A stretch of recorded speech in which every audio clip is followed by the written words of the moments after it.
Tell me what's going on. Well, first light's a little bit later this morning because of the clouds, but we just got to where we can actually see, and I'm pretty sure I saw a white-tailed buck at about 300 yards drop into this little canyon, headed our direction. So the stoke is very, very high at the moment.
Stinks is if a 4-year-old buck comes up over that hill, we're gonna be spooked.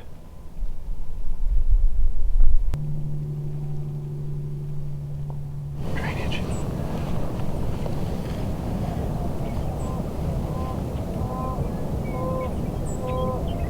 That deer respond to rattling? Yeah, possibly, but not yet. I think we might lose it right here, and then we can jump down and go. Drink of water and leave it behind.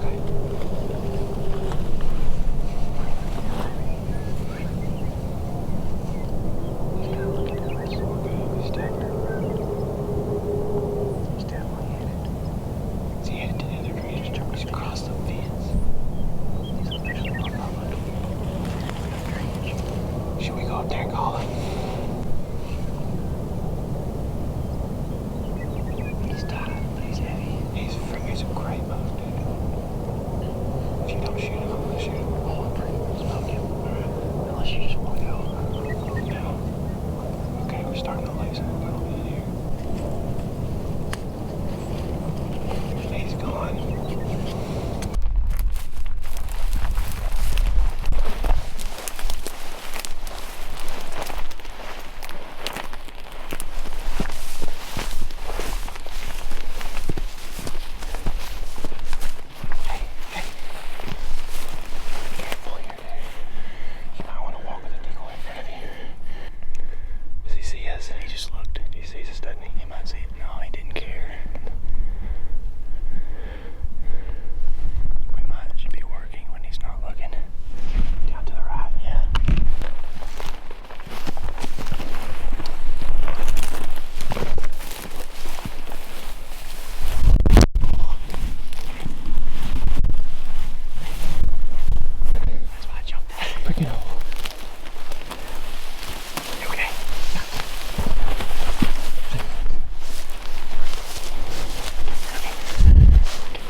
That was close. That's a big buck. I'm sweating. Me too. I don't think he liked us being behind him. That was the issue. We needed to head him off. But who would have known he was going to keep on cutting? Why would he not come into the stinking drainage? He avoided it because he wanted to stay up high and cruise. Where's he going? We just had an epic chase after that buck. Got about 140 yards away and he ended up cornering us off, and we were chasing him like at his rear and had to grunt at him hard and then snort wheeze him. And he looked at us but just didn't like it. I think we needed to be in front of him and we just couldn't make it happen. Big buck though. You might recognize this spot right here. This is the bed that I spotted that other deer out of the other day and tried to put the stalk on. And it's big. It's real big. It is very big. His antlers are like right here. Dude, there's like some really tucked away beds up in there too. Yeah, actually it's kind of funny. Me and my wife actually took our honeymoon up there to the Beavers Bend area. You probably know what that's all about. Yep. Yes, ma'am. Mm-hmm.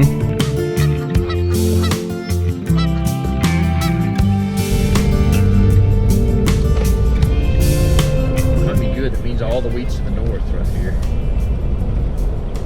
Like the deer have to use the range unless some of that stuff is way out south, so I hope it's something like this or Milo. I know it's not a dead deer, but it's almost as good. Look at that! That is most definitely the biggest shit of my life. Oh my goodness. Oh my gosh. On the backside. I know, look at those. Like drop down city. Oh, look at that base.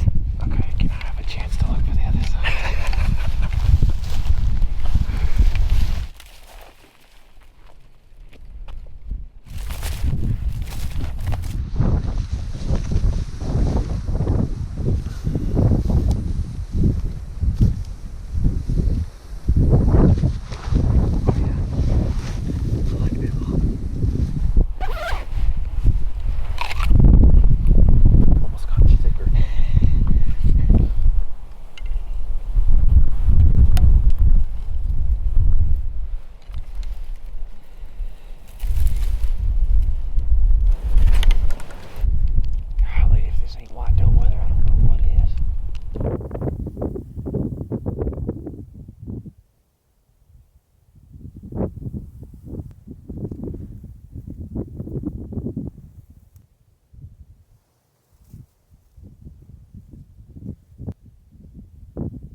Craziness ensues with like 5 minutes left in daylight. And the place that we thought deer might cross, but probably not, deer crossed. And saw a doe, Yep. and then my Bucky I tried to stalk the other day. Right behind her. Right behind her, following her. She had a boyfriend. And then after that, for about 15 seconds, Tyler and I tried to decide what to do, right? Mm-hmm. And decided that there's not a lot of time left. And I made the call that I was going to go down the hill and try to cut these deer off. They had disappeared right behind a little knoll. And that was kind of the plan, is to make that happen. Because we figured they'd work their way up the drainage. Well, they stalled out. Bad. They stalled out, and they had already stalled out some before KC took off. And then he decided to go. Actually, we saw her right before you left, and she was in thick grass. And she low. Finally come back. She was low. You took off. They stall out, and not sure if they saw one of us moving around. I was switching cameras. KC was moving and jockeying for position to get a shot, and they were just being real slow. And ends up, I finally got some footage rolling. And what was going on with you down there? Well, I was shuffling around trying to find the deer because I'd got down low and I could not find them on binos, and it was getting pretty dark. I think like we were decent on like legal shooting light, but these clouds rolled in, and it's like, you know, it's a really dark night. Heavy overcast. Heavy overcast. Well, I'm trying to find these deer, trying to find the deer, and finally I see the buck like headed up the hill, and I look up the hill and I can see the doe skylined what looks like 30 yards from Tyler. And he started grunting. Well, I didn't start grunting until after she ran off, I don't think. Well, I was talking about the buck. Oh, yeah, grunting. the buck was grunting a lot. And then the doe ends up spooking.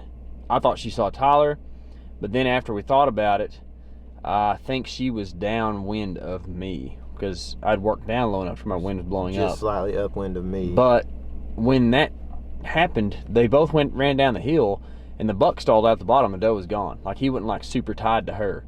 So at that moment, I start grunting back. You start flashing the decoy. Mm-hmm. And then we did a couple of snort wheezes. I think I had snort wheezed at one point early on. I did it twice. You did it a couple times after that. Grunts. The grunts were good. And then finally, he was just sitting there looking, and he looked interested. He didn't look scared at all of it. Yeah. And so I looked over, and Casey's horns were sitting there. I was like, all right. Reached over, grabbed them. Didn't go too crazy with it, but kind of hit them together. KC grunted a little bit, and he just came. On a string. And I thought he was going to come straight to me and on the way get shot by KC at like 30 yards or whatever. And he ends up working downwind, which is also to be assumed.